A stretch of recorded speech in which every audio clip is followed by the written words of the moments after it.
ದಿಲ್ಲಿಯಲ್ಲಿ ಗಾಳಿಯ ಗುಣಮಟ್ಟವು ಆತಂಕಕಾರಿಯಾಗಿ ಕೆಟ್ಟಿರುವುದರಿಂದ ಮುಕ್ತವಾಗಿ ಕಸ ಸುಡುವುದು, ತಂದೂರಿನಲ್ಲಿ ನೇರ ಇದ್ದಲ್ಲಿ ಸುಡುವುದು ಮಾಡಿದರೆ ₹5,000 ದಂಡ ಎನ್ನಲಾಗಿದೆ. ದಿಲ್ಲಿಯಲ್ಲಿ ಮುಕ್ತ ಕಸ ಸುಡುವವರು ಹಾಗೂ ತೆರೆದ ಒಲೆಯಲ್ಲಿ ಇದ್ದಲಿ ಉರಿಸುವವರ ಮೇಲೆ ಜಿಲ್ಲಾಡಳಿತವು ₹5,000 ದಂಡ ವಿಧಿಸಲು ಹಕ್ಕು ಹೊಂದಿದೆ ಎಂದು ಮುಖ್ಯಮಂತ್ರಿ ರೇಖಾ ಗುಪ್ತಾ ಅವರು ತಿಳಿಸಿದ್ದಾರೆ.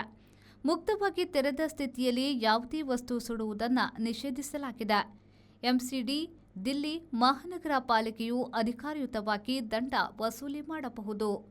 ದಿಲ್ಲಿಯ ವಾಯು ಗುಣಮಟ್ಟವು ಕಳೆದ ವಾರಕ್ಕಿಂತ ಈ ವಾರ ಸುಧಾರಿಸಿದೆ. AQI 400 ಮುಟ್ಟಿದ್ದು ಇದೆ. ಈಗ AQI 290ಕ್ಕೆ ಇಳಿದಿದೆ ಎಂದು ಕೇಂದ್ರೀಯ ಮಾಲಿನ್ಯ ನಿಯಂತ್ರಣ ಮಂಡಳಿಯು ತಿಳಿಸಿದೆ. ದಿಲ್ಲಿ ಮಾಲಿನ್ಯ ನಿಯಂತ್ರಣ ಮಂಡಳಿಯು ಈಗ ಯಾವುದನ್ನೇ ಆಗಲಿ ಮುಕ್ತವಾಗಿ ಉರಿಸುವಂತಿಲ್ಲ, ಉರಿಸಿದ್ರೆ ದಂಡ ಎಂಬ ಕಟ್ಟುನಿಟ್ಟು ಜಾರಿಗೆ ತಂದಿದೆ. ದಿಲ್ಲಿಯಲ್ಲಿ ಹೋಟೆಲ್ನಿಂದ ಬಡವರ ಫುಟ್ಪಾತ್, ಅಡುಗೆ ಮನೆಯವರೆಗೆ ಓಪನ್ ಉರಿಸುವುದು ನಡೆಯುತ್ತಿದೆ. ದಿಲ್ಲಿಯ ಗಾಳಿಯ ಗುಣಮಟ್ಟ ಸುಧಾರಿಸಲು ಅದಕ್ಕೆಲ್ಲ ಕಡಿವಾಣ ಹಾಕುವುದು ಅನಿವಾರ್ಯ ಎಂದು ಜಿಲ್ಲಾಡಳಿತ ಮತ್ತು ಮಾಲಿನ್ಯ ನಿಯಂತ್ರಣ ಮಂಡಳಿ ಹೇಳಿವೆ.